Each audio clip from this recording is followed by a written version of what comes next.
Olá, meus amigos do YouTube, estamos começando mais uma edição do Bom Dia Mercados. Seja bem-vindo, meu nome é Theo Borges, muito prazer.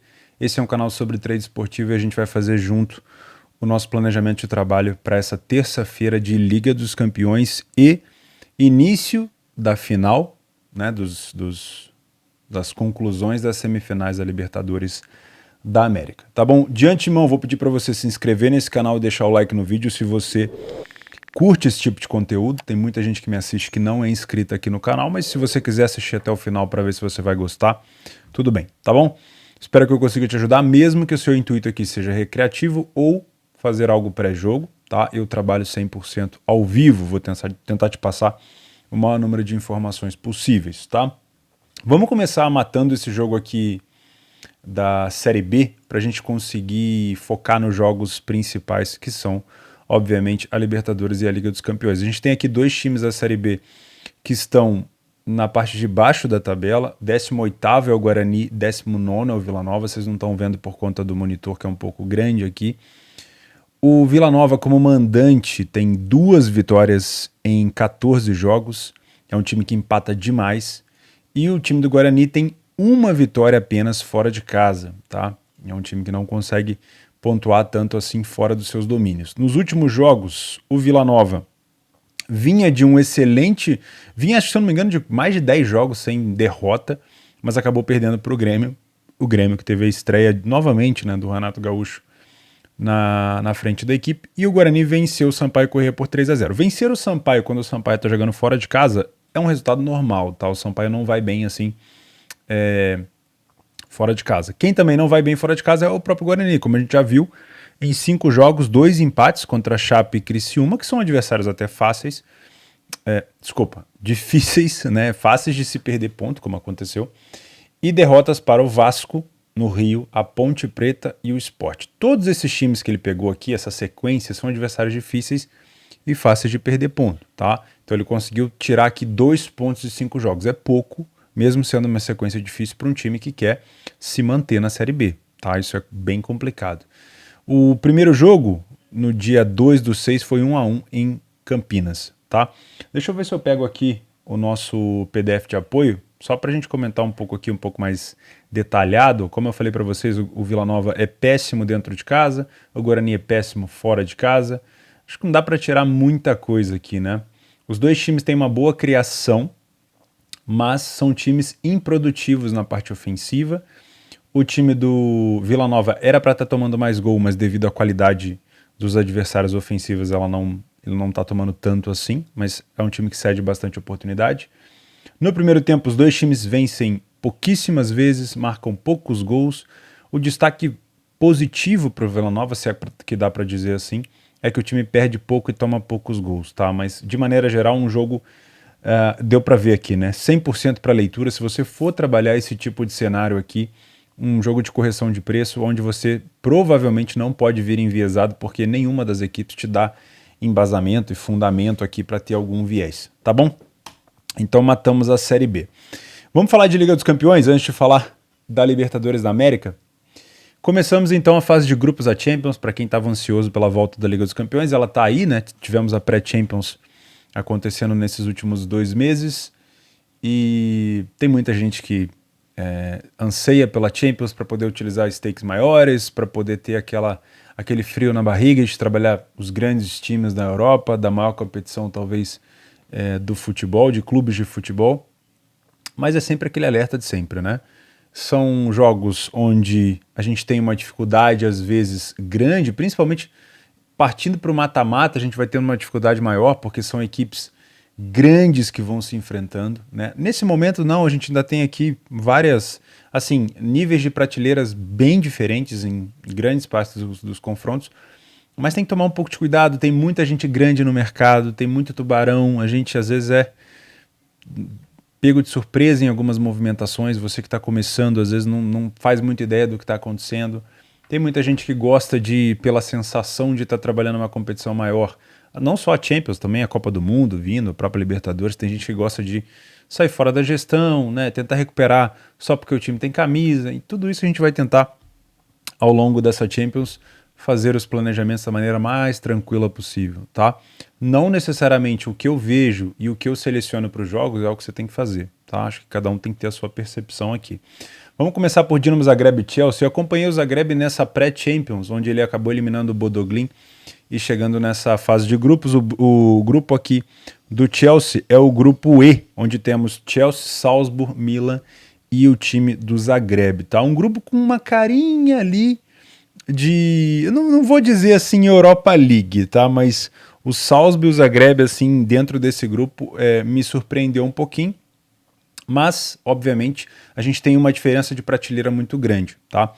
Por que eu digo isso? O Zagreb ele já foi muito perigoso na Europa, teve, na minha opinião, alguns anos atrás, se não me engano, há 3 anos atrás, um dos melhores contra-ataques que eu vi, né, com o Dani Olmo, hoje que está no Leipzig, mas o time hoje do Zagreb não é isso tudo. Apesar de ser o líder lá no campeonato da Croácia, ele não é, na minha opinião, páreo para times grandes assim, de grandes prateleiras da Europa. Por mais que o Chelsea tenha perdido, por exemplo, o Timo Werner, tenha contratado o Sterling, que hoje, na minha opinião, é o principal jogador da equipe, por mais que o Chelsea não esteja talvez tão bem no campeonato inglês, na minha humilde opinião, o Chelsea é o grande favorito para esse jogo. Então, o que eu venho buscar por aqui é um lei a pior equipe em campo direcionado para o Zagreb, tá? Eu não tenho tanta confiança ainda esse ano para buscar back ao Chelsea, por isso que eu vou me direcionar aqui para o mercado do Zagreb, a cotação me permite isso, tá?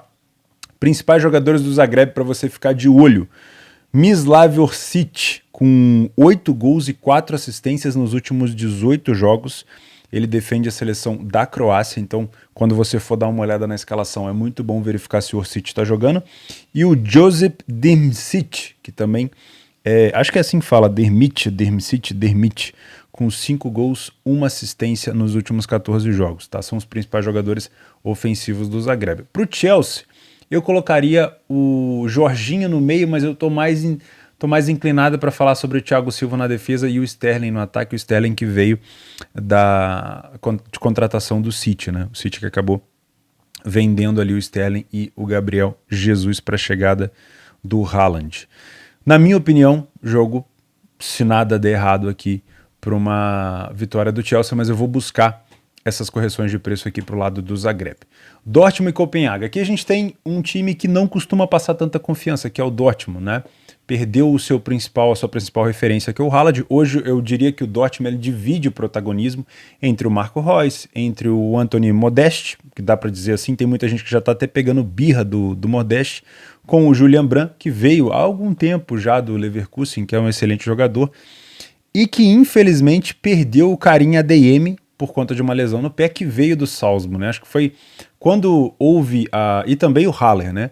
Quando houve a venda do Haaland, imediatamente o Dortmund contratou o Sebastian Haller do Ajax e também contratou o Karim Adeyemi do Salzburg, que eram jogadores promissores, jovens, para suprir essa falta do Haaland, mas o Haller teve um problema de saúde e o Karim Adeyemi está com uma lesão no pé. Então o que sobrou foi o Modeste, que na minha opinião, é um excelente cabeceador, mas assim, pelo chão a situação complica um pouco. E aí fica o Marco Reus, que não é atacante, mas acaba sendo ali um cara que chega muito bem no ataque, e o Julian Brandt também, que tem feito bastante os seus gols. Mas na minha opinião também é prateleira diferente, por mais que o Dortmund não tenha jogado tão bem nesses últimos jogos, apesar de estar vencendo, apesar de estar no topo ali, próximo dos líderes da tabela da Alemanha, o Dortmund ainda tem muita coisa para resolver na sua defesa. Perdeu o Akanji, né, o zagueiro agora pro time do City, mas trouxe também um excelente zagueiro do Freiburg. Na minha opinião, são prateleiras diferentes. Para o lado do Copenhague, a gente tinha o Pep Biel Halme, que era um meio-campista que tinha feito 6 gols, 3 assistências nos últimos 7 jogos aqui pelo Copenhague. Maior destaque da equipe, mas ele acabou sendo vendido nesse início de mês de setembro para o Olympiacos. Então, o Copenhague ficou sem o seu principal artilheiro, tá? O outro jogador que é da seleção da Suécia é o Claesson. Vocês devem ter ouvido falar. Victor Claesson tem 7 gols, 1 assistência nos últimos 14 jogos. Não é um suprassumo de jogador, não é excelente dentro da área, mas acaba tendo uma estatura legal e acaba levando um pouco de perigo. Mas na minha opinião, pelo que eu vi do Copenhague na pré-Champions, principalmente eliminando ali o Trabzonspor, Eu acredito que o Dortmund pode vencer aqui. E trabalhar em back Dortmund é aquela coisa, né? Ou você ama o Dortmund ou você odeia, tá? Você tem que estar muito ligado na leitura para buscar esse back é o favorito. Tenho cotação, tá? Tenho embasamento, mas eu preciso de um Dortmund muito afim de jogo aqui, tá? Principalmente dividindo esse protagonismo em campo e principalmente sólido defensivamente, tá? Esses são jogos às 13h45. Nesse horário é mais fácil você conseguir focar nas duas partidas, né? O problema começa agora. Às 16 horas a gente tem 6 partidas ao mesmo tempo, tá? Esse jogo do Salzburg com o Milan foi o único jogo que me veio à cabeça de buscar alguma coisa relacionada a gols. Por quê? Não tenho acompanhado o time do Salzburg nos últimos anos. Aliás, nos últimos jogos, né? Nos últimos anos eu acompanhei por conta da participação dele na Liga dos Campeões. Teve até participação contra o próprio Bayern de Munique e tudo mais. Mas foi um time que foi sendo ceifado de jogadores, né? O próprio ADM que eu falei com vocês foi tirado de lá. Então a gente tem um time assim que eu particularmente não conheço tanto. Os principais jogadores hoje do time do Salzburg são Fernando dos Santos, que é da base do Palmeiras e que jogava no Shakhtar, foi comprado pelo time do Salzburg, 4 gols, 3 assistências nos últimos 7 jogos, e o Noah Okafor, né, Okafor, que é jogador da seleção da Suíça, é um jovem jogador também, parecido ali com idade com o ADM, que tem 5 gols, 1 assistência nos últimos 11 jogos. Mas é um time ainda longe da minha, assim, do meu conhecimento, tá? Não é uma equipe que eu acompanho tanto. Já o Milan, assim, eu posso dizer hoje que o Milan é um time sólido, defensivamente e ofensivamente nem se fala, né? Os principais jogadores do Milan, o Rafael Leão, que tá voando, né? Não só em números, 3 gols, 2 assistências nos 9 jogos, mas também na participação de jogo para a equipe, tá? O Oliver Giroud, que na minha opinião supre muito bem essa ausência do Zlatan, o Zlatan lesionado, né? 2 gols, 1 assistência nos últimos 5 jogos, e eu colocaria o meu xará Theo Hernandes pela esquerda, que faz um jogo de aproximação com o Rafael Leão, que chega muito bem na área para finalizar também, que é o batedor de pênalti oficial da equipe, como um dos jogadores bem importantes aqui para o lado do Milan. Eu, por si só, colocaria e concordaria com o mercado em dizer que o Milan é favorito aqui. E até poderia buscar algo no match odds contra o Salzburg. Mas eu estou um pouco receoso porque o estilo de jogo do Salzburg é muito de contra-ataque, tá? Então o Milan, por mais que ele esteja sólido, eu ainda acho que o Milan pode melhorar um pouco defensivamente. E esse jogo eu estou vindo assim, mais de curioso. Eu vou colocar como opção de trabalhar o over goals, tá? Que não é necessariamente o que eu vou fazer. Mas eu quero observar primeiro, fazer algumas anotações do que eu posso esperar no Salzburg para as próximas partidas. Um grupo com Chelsea, Salzburg, Milan e Zagreb, na minha opinião, essa terceira vaga, e essa segunda vaga até, pode sim ser beliscada pelo Salzburg, dependendo de como ele jogar aqui contra o Milan, tanto em casa na Áustria quanto na Itália, tá? Então eu vou manter inicialmente esse jogo para over goals, mas não descarto a possibilidade de trabalhar uma correção de preço. Qual que é o grande problema? Com 6 jogos ao mesmo tempo às 16 horas, você para trabalhar um jogo com match odds, com 2 equipes que chegam bem ao ataque, que podem te proporcionar um contra-ataque, você tem que estar muito focado, tá? Ainda mais nesse início de mês de setembro, que a bruxa está meio solta, tá? Então toma um pouco de cuidado aí. Celtic e Real Madrid, outra diferença grande de prateleira, por mais que o Celtic hoje ele nade de braçada lá no campeonato escocês, inclusive acabou de dar um sacode no time do Rangers por 4-0 dentro de casa e deve caminhar novamente para o título, né, do escocês. O time do Real Madrid é o atual campeão da Champions, tem 14 Liga dos Campeões, né? Se eu não estou enganado, eu sempre confundo 13 ou 14, mas acho que é 14. E são prateleiras completamente diferentes, tá? Jogadores principais aqui pro lado do Celtic, o Furuhashi, Kyogo Furuhashi, com 6 gols, 1 assistência nos últimos 6 jogos. O Liel Abada com 7 gols e 1 assistência nos últimos 10 jogos. E o João Pedro Jota, né, português, com 4 gols, 4 assistências nos últimos 6 jogos. Ou seja, 3 jogadores que somados aqui tem 7 com 4 com 6...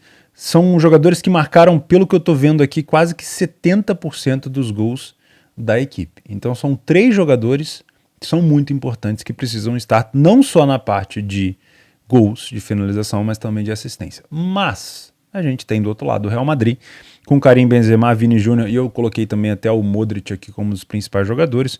O Benzema já vai com 5 gols em 8 jogos, o Vinícius Júnior já tem 3 em 5.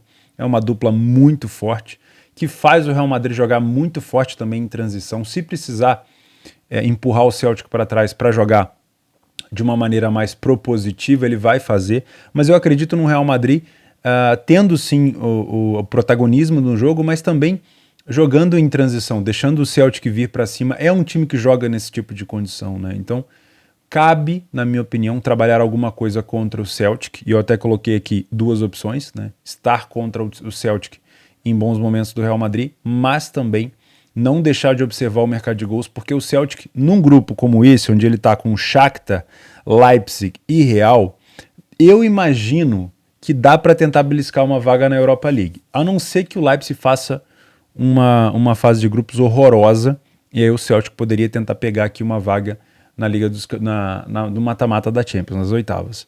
Então assim, eu tô entre verificar se o Celtic vai fazer um jogo mais organizado, de tentar não sofrer gol, de tentar buscar um empate mesmo sendo real, mesmo sendo em casa, ou se é um time que vai pegar o apoio da torcida aqui e vai vir para cima do Real Madrid dando espaço. Se for a primeira opção, que eu acho que é até inteligente pro lado do Celtic por esse grupo aqui, e tentar buscar ponto contra o Leipzig, contra o Shakhtar, buscando uma segunda colocação, aí me direcionar contra o Celtic seria mais interessante aqui.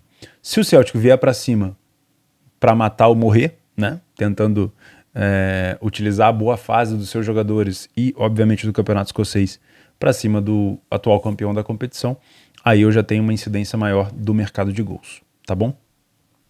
Então, para mim, já marquei aqui também os gols já. Leipzig e Shakhtar. De novo aqui a gente tem uma prateleira diferente, né? Hoje o time do Leipzig ele já é um time considerado grande, na minha opinião. Já tem um título, pelo menos, de Copa da Alemanha, que acabou tirando esse peso das costas do time alemão. Eu só tenho alguma ressalva com esse tipo de cotação, tá? Porque o Leipzig não começou bem a temporada da Alemanha. Se a gente buscar aqui, são 2 derrotas seguidas aqui. Aqui, obviamente, um amistoso, né? Mas, por exemplo, derrota para o União Berlim fora de casa, derrota para o Frankfurt por 4-0 fora de casa, que foi um jogo onde deu leitura para pegar, pelo que o pessoal falou aqui, um lay ao Leipzig, ou até mesmo um back ao Frankfurt. Então não é um time do Leipzig que está concentrado o suficiente, tá? Mas é um time do Shakhtar que foi bastante ceifado por conta da guerra com a Rússia, né? Então, se a gente pegar aqui, ó, por exemplo, os jogadores do Shakhtar que eu coloquei aqui, eles são desconhecidos, porque a maioria do time do Shakhtar era formado, a grande base do Shakhtar era formado por brasileiros, que acabaram sendo negociados, que forçaram, né, a questão do contrato para ser negociados por conta da guerra. Já para o lado do Leipzig, não tem como não falar, né, do Christopher Nkunku, que é o francês que se destacou pra caramba na temporada passada. Na temporada passada foram 35 gols e 16 assistências em 56 jogos, o que levou ele para a seleção francesa também. E nessa temporada já são 6 gols, 2 assistências em 11 jogos, tá? E temos o Timo Werner, que saiu do Leipzig naquela época, foi muito criticado de ir para o Chelsea, porque naquela situação o Chelsea tinha sido eliminado, e o Leipzig tinha chegado ali numa semifinal junto com o PSG. Então eu lembro que houve uma zoação, o Werner saiu para poder ser eliminado da Champions e acabou perdendo, né, de disputar a semifinal, só que aí no outro ano o Werner foi campeão da Champions League em cima do City com o Chelsea e agora voltou para o Leipzig como campeão da Champions, tá?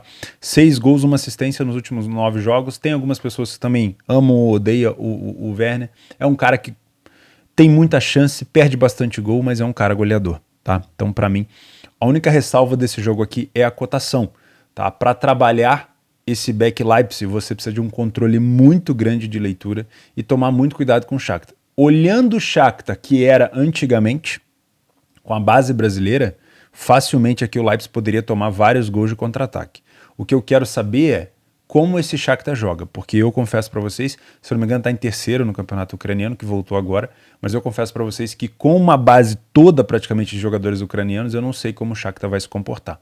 Então eu vou deixar aqui uma possibilidade de trabalhar um back Leipzig, porque para mim é um time muito superior, mas eu preciso ver em campo se isso vai ser demonstrado, tá? Outro jogo que eu quero estar a favor é o City contra o Sevilla. Eu já vou marcar aqui uma possibilidade de trabalhar o back ao City, porque para mim são prateleiras muito diferentes. Apesar do Sevilha ser um time muito acostumado com a Liga Europa e frequentar bastante a Liga dos Campeões, o início de temporada do Sevilha é horroroso, tá? Se a gente pegar aqui os últimos jogos do Sevilha, foi uma quase goleada tomada para o Barcelona, perdeu para o Almeria fora de casa, empatou com o Valladolid fora de casa, venceu o Bilbao em casa e empatou com o Atlético de Madrid fora. Tá? Não é um bom início de temporada para o time do Sevilha. O Rafa Mir é o principal artilheiro da equipe aqui, principalmente no ano passado, foi o principal artilheiro da equipe. O Rakitic, para mim, que veio do Barcelona, também é um jogador base, ele não dá tanta assistência como antigamente, mas é um jogador muito importante. Teve a chegada agora do Kasper Dolberg, que veio, que é ex-Ajax, que veio do Nice, né, que é um jogador que se destacou muito no Ajax, poderia ter feito até melhor no Nice, mas perdeu o Lucas Ocampos. Não que o Ocampos fosse assim, acho que ele foi para o Ajax, tá? Não que o Ocampos fosse assim um exímio artilheiro, só que era um cara que botava fogo no jogo, né? Um cara esquentado, tomava muito cartão, mas era um cara que botava fogo no jogo, que levava o Sevilha para cima. Mas na minha opinião, o City hoje, nada de braçada, é o grande favorito de novo para ganhar a Liga dos Campeões.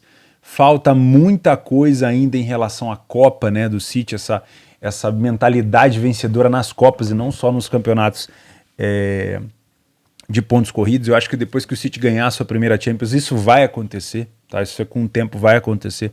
Essas coisas vão desbloquear, o City vai acabar colocando, empilhando Champions também, porque tem um investimento muito grande, e o time do City hoje é muito forte, apesar de ter saído o Gabriel Jesus, apesar de ter saído o Sterling, o City trouxe o Haaland, que já está com 10 gols em 6 jogos, e não dá para não falar do De Bruyne, que são os principais jogadores na minha opinião, tá? O De Bruyne já tem 4 assistências em 6 jogos. Então, para mim, é jogo para Back City. Se o Sevilha se engraçar, buscar alguma coisa aqui, talvez até abrindo o placar, aí a gente tem que prestar muita atenção, porque assim, o City, por isso que eu falei da mentalidade de Copas, o City quando tá 0-0, quando é um time que domina a bola, domina o jogo, ele nada de braçada. Mas o City costuma sentir nas Copas muito a questão emocional. Então sair atrás do placar, a gente consegue às vezes olhar para o City e identificar se ele respondeu bem ou não ao gol sofrido, a estar em desvantagem no placar. Então tudo isso você vai conferir no live, tá? No pré-jogo é mais complicado. No pré-jogo a gente sempre vai apontar o City como o grande favorito. Então o que eu busco no jogo é uma intensidade e uma superioridade muito forte do City para que eu possa estar a favor dele. Se eu entender que o Sevilha melhorou, que o City não está tão bem, que o Sevilha marcou o primeiro gol aqui e que a mentalidade do City não está tão boa, não está respondendo bem, aí cuidado para você não se enfiar em virada, tentar buscar uma virada do City com um retorno baixo, né? Porque a odd do City vai estar baixa, porque a expectativa do mercado é sempre de que o City vira o jogo, mas tudo isso a gente consegue interpretar melhor no ao vivo, tá? Então toma um pouco de cuidado aqui. PSG e Juventus é o jogo que eu mais marquei aqui como um alerta. Por quê? A gente tem uma cotação de super favoritismo do PSG, que hoje é também um dos grandes favoritos para ganhar a Champions, contra uma Juventus, que por mais que não seja hoje uma grande favorita, na minha opinião a Juventus não é a favorita para ganhar nem o italiano, mas é uma discrepância muito grande de cotação, né? Eu sei, por exemplo, a gente pode colocar aqui que o Neymar tá fazendo uma das melhores temporadas dele lá, acho que tá voando por conta da Copa. 6 jogos, 6 assistências e 7 gols. O Mbappé, 5 jogos, 7 gols. O Messi, 6 jogos, 6 assistências e 3 gols. Realmente, o PSG melhorou muito defensivamente com esse novo treinador, mas é a Juventus. E aí, o que eu preciso entender aqui, né? Num grupo H que a gente tem PSG, Juventus, Maccabi Haifa e Benfica, assim, nítido que a briga, né, para a classificação, e a gente já isolando o PSG, que eu imagino que o PSG vai ser primeiro do grupo, a gente já isolando o PSG, a Juventus e o Benfica disputam aqui uma vaga nas oitavas.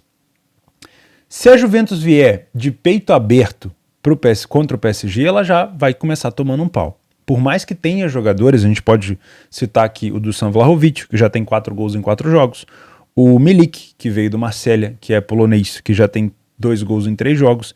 Eu também citaria o Di Maria, que veio do próprio PSG, que já tem 1 gol e 1 assistência em 3 jogos, e o Kostic, que veio do Frankfurt, que para mim é um excelente jogador de ponta esquerda, que também defende muito bem. Faz uma boa transição e tudo mais. por mais que tenha bons jogadores a Juventus, eu acho que ir para cima do PSG seria um erro, porque a Juve ainda está se organizando defensivamente. Foi uma temporada no passado que a Juve bateu muita cabeça, porque estava com zagueiros improvisados, o De Ligt não rendia muito bem, foi vendido para o Bayern, trouxe o Bremer. Então, assim, a Juventus ainda está se organizando. Na minha opinião, se a Juventus se comportar de uma maneira sem bola, pouco agressiva nos contra-ataques, esse back PSG até pode entrar. Por mais estranho que possa soar na nossa cabeça, hoje o PSG, ele defensivamente, ele vai jogar muito sério a Liga dos Campeões. Não adianta a gente querer balizar o comportamento e a entrega dos jogadores na França com a Champions League, que é a grande obsessão do clube, tá bom? Então eu imagino um PSG que, se a Juventus não tiver retendo a bola e nem agredindo no contra-ataque com o Vlahovic em velocidade, e tem que tomar cuidado com isso, né, porque é um jogador muito bom, a gente pode ter um back PSG sim, mas é uma situação de alerta, né, porque é uma linha muito tênue, porque é uma odd muito baixa contra uma equipe da Juventus que é forte, porque você imagina, a Juventus, se ela fizer um gol aqui, ela vai tentar segurar isso de qualquer maneira, então a gente tem que tomar um pouco de cuidado, mas individualmente hoje, assim, no 1 para 1, acho que só o Vlahovic na Juventus ele se destaca tanto assim em relação a encontrar espaços para poder finalizar em gol e tal, porque do lado do PSG a gente tem o Mbappé, o Neymar e o Messi como grandes destaques, assim, como possibilidade de furar a linha. O problema foram, né, no ano passado, as questões de marcação, porque esses jogadores não costumam voltar tanto, mas hoje o técnico do PSG já corrigiu muito isso. Então, para mim, PSG é grande favorito, mas eu tenho o meu alerta aqui em relação a esse jogo. Então eu vou assim, eu não vou marcar nada aqui, tá? Eu vou deixar com uma possibilidade de back PSG, mas é um back que eu só vou fazer se for uma confiança assim absurda. E eu já vou falar com vocês o que prejudica isso daqui, tá?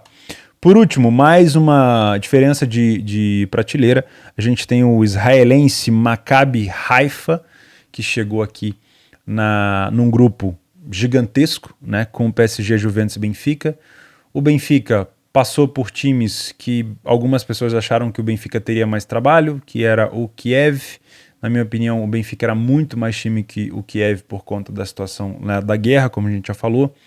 Hoje, se a gente puder citar, eu acho que o principal jogador do Benfica não é nem o Gonçalo Ramos mais, que supriu muito bem ali a parte ofensiva do Darwin Núñez, mas sim o Davi Neres, né, David Neres, que tem 3 gols e 4 assistências em 7 jogos. Um cara que consegue encontrar espaço entre as linhas, finalização de fora da área, dá muita assistência, cruza muito bem, bate bem escanteio. E por mais que o goleador da equipe acabe sendo ali quase que o João Mário, porque é o time junto com o Gonçalo Ramos, porque é um dos caras que mais bate pênalti, para mim o David Neres é um dos principais jogadores aqui. E o Benfica, o único problema do Benfica é uma desconcentração defensiva, tá? Que o Benfica joga muito bem com a linha adiantada, recupera, o time quando faz uma linha alta, você precisa de uma intensidade muito grande na marcação, na perda de bola. E o Benfica recupera essa bola de uma maneira muito rápida, com muita intensidade. Isso ajuda para os padrões de back, que é mais uma possibilidade que eu venho buscar aqui, tá? O grande problema é, às vezes, esse descontrole, essa desconcentração nas bolas esticadas do adversário que podem gerar contra-ataque, tá? Pro lado do Haifa, acabou de começar lá o campeonato de Israel, mas eu listei 2 jogadores aqui, 2 atacantes, o Omer Atzili, que fez na temporada passada 25 gols em 47 jogos, e o Dean Davi, que fez 17 gols em 52 jogos. Os 2 são da seleção israelense, tá? Óbvio, prateleira, como eu falei para vocês, é muito diferente, tá bom? Então, no PDF de apoio tem poucas informações porque a gente está começando ainda cada competição, mas se vocês quiserem dar uma olhada aqui, já tem alguns jogos do Zagreb, já tem alguns jogos do Chelsea, mas obviamente usando situações da competição local, tá? Não da Champions, suas respectivas estatísticas nas competições locais. Beleza? Então, é isso, fechamos a Champions. Eu já vou falar um pouco com vocês aqui sobre essa dificuldade que eu vou ter por conta dos horários.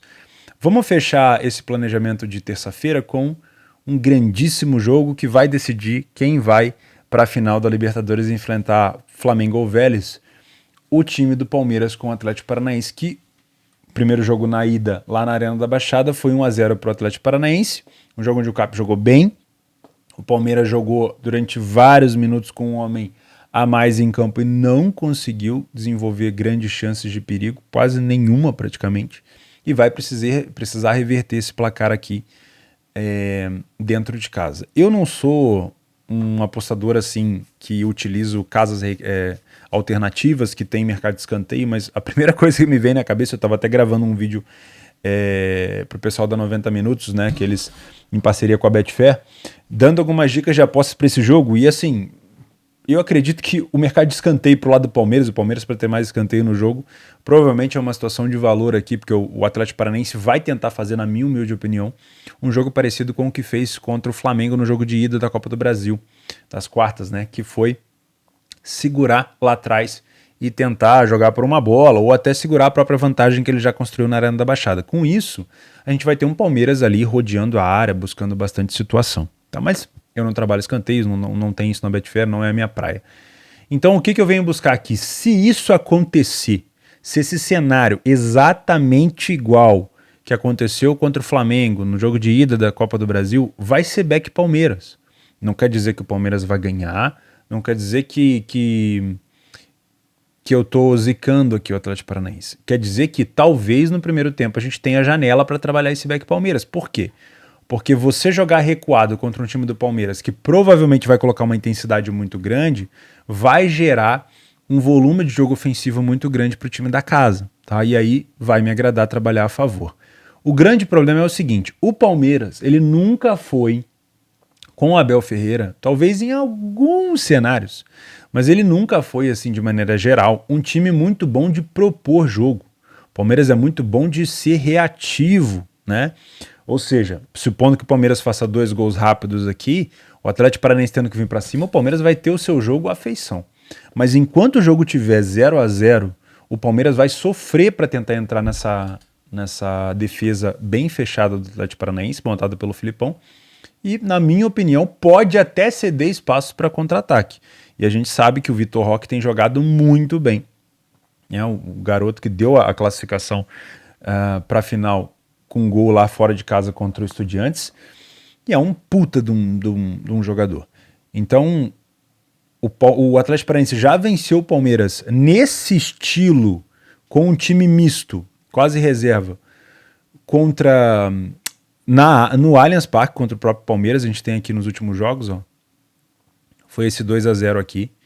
O Atlético Paranaense saiu na frente e o Palmeiras fez todo... Era mais ou menos, o segundo tempo era mais ou menos o cenário desse jogo inteiro, que era um Cap com 1-0 no placar, o Palmeiras em cima buscando a vitória, tinha poupado o time inteiro e aí jogou com o time inteiro titular aqui o Palmeiras e não conseguiu e ainda tomou um gol no contra-ataque. Então eu acho que é esse tipo de jogo que o Atlético Paranaense quer fazer. Mas se o Palmeiras conseguir recuperar a segunda bola e utilizar muito bem a sua grande arma, que é a bola parada, o Palmeiras tem um excelente escanteio, uma excelente bola aérea, a gente pode ter aqui um Palmeiras dando um padrão para back, tá? Qual que é o grande problema? E aí eu te deixo uma dica que eu vou fazer. Verifica os primeiros escanteios do Palmeiras, porque mesmo que você não pegue o primeiro gol de escanteio, eu vou verificar primeiro os primeiros escanteios do Palmeiras, as primeiras bolas aéreas, para saber qual é o posicionamento e o condicionamento do Atlético Paranaense nessa questão de defender e roubar a segunda bola. Porque para um time que tem 2 jogadores, 3 jogadores de velocidade na parte ofensiva, puxar um contra-ataque sabendo que o time do Palmeiras vai tentar vir inteiro na bola aérea, pouco custa. Então eu quero primeiro identificar para ver se o Palmeiras está conseguindo neutralizar essas saídas, principalmente com o Vitor Roque. Tá bom? A gente pode utilizar aqui alguma coisa do Campeonato Brasileiro, se vocês quiserem, porque fica muito turvo a visão, né? Muito complicada a visão de utilizar da própria Libertadores, por conta do nível de adversário que esses dois pegaram. A gente tem o Palmeiras dentro de casa aqui no Brasileirão, saindo na frente em 60% das vezes. É um time que tem uma criação muito grande de chances, e aí a gente tem um retorno do Gustavo Scarpa. Agora o Danilo não vai jogar, mas o retorno do Scarpa nessa marcação vai ser muito importante, porque o Scarpa não é só um jogador ofensivo, né? Ele vai fazer uma marcação dupla às vezes em situações onde o Cap vai sair para o contra-ataque recuperando a segunda bola, e o Scarpa está presente nisso, isso faz muita falta, tá?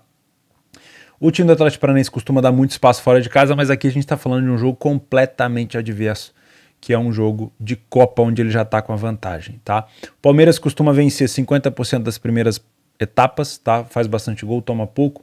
O Atlético Paranaense aqui vence pouco. Mas tudo que eu falei aqui, a gente pode usar só essa parte que é interessante, né? Olha só, o CAP faz 3 gols de contra-ataque nesse Brasileirão e alguns deles foi contra o Atlético Mineiro, lembra, lá no próprio Mineirão. Só que o time do CAP defende muito mal as bolas aéreas e é essa situação aqui que pode ser a grande vantagem do Palmeiras, tá? Explorar muito essa bola aérea, beleza? E as finalizações de fora também com o próprio Scarpa. Esse jogo, ele tende a ser under até uma desvantagem no placar. Como é que eu vou te explicar isso? 1-0 para o Palmeiras não faz esse jogo abrir. Tá? 1-0 para o Palmeiras é uma situação esperável. O Palmeiras devolve o placar que o Atlético Paranaense tinha construído. Todo mundo de boa. O Palmeiras tira já um peso nas costas e o Atlético Paranaense começa a ter que se preocupar. Agora, um 2-0 para o Palmeiras faz esse jogo sair completamente de um estilo under e passa a ser over. Porque aí o Atlético Paranaense só vai ter esse jogo para resolver, vai ter que marcar um gol para poder levar o jogo para os pênaltis, não tem critério de gol fora, e o Palmeiras joga, como eu falei, a sua feição em contra-ataque. Então, caso o Palmeiras tenha 2 gols nesse jogo, provavelmente o mercado de gols aqui vai ser muito interessante de trabalhar, tá? Você fica de olho nisso. Agora, caso o Palmeiras esteja tentando buscar esse gol, ainda é um jogo under, na minha opinião. Se o Palmeiras fizer o primeiro gol, não necessariamente a gente vai ter um jogo muito aberto, porque o CAP não precisa se expor igual doido, tá? Seria tudo que o Palmeiras queria, mas não deve ser assim que vai acontecer. E se o Palmeiras fizer 2 gols, aí sim a gente tem um jogo aberto. Agora, se o CAP marcar, que pode acontecer, obviamente, esse jogo ele tende mais a ser under ainda. Porque o Palmeiras provavelmente, óbvio, vai se expor igual um maluco, mas aí é diferente, porque o Atlético Paranaense já vai ter 2 gols de vantagem. Ele não precisa ficar se expondo no contra-ataque. É claro que ele pode contra-atacar, mas a tendência de um jogo mais aberto é muito mais do Palmeiras com 2 gols de vantagem e não o CAP. Tá? Então eu só vou me expor no mercado de gols aqui no final, se o Palmeiras estiver vencendo por 2 gols de diferença, forçando o CAP a sair para o jogo. Tá? Do contrário, esse jogo para mim, ele tem cheiro de match odds com bola parada, tá? Meus amigos, eu vou ficando por aqui. Esse foi o meu planejamento de trabalho para o dia 6. Lembrando que essa quantidade de jogos que eu vou buscar back aqui, eu preciso sempre lembrar para vocês, é o seguinte: eu não deixo stake no mercado sem estar acompanhando o jogo. Isso quer dizer que eu vou em busca de um back Dortmund, um back Leipzig, City, PSG, Benfica e Palmeiras. E aqui, obviamente, esse aqui e esse aqui são horários diferentes. Agora eu tenho 4 jogos ao mesmo tempo aqui.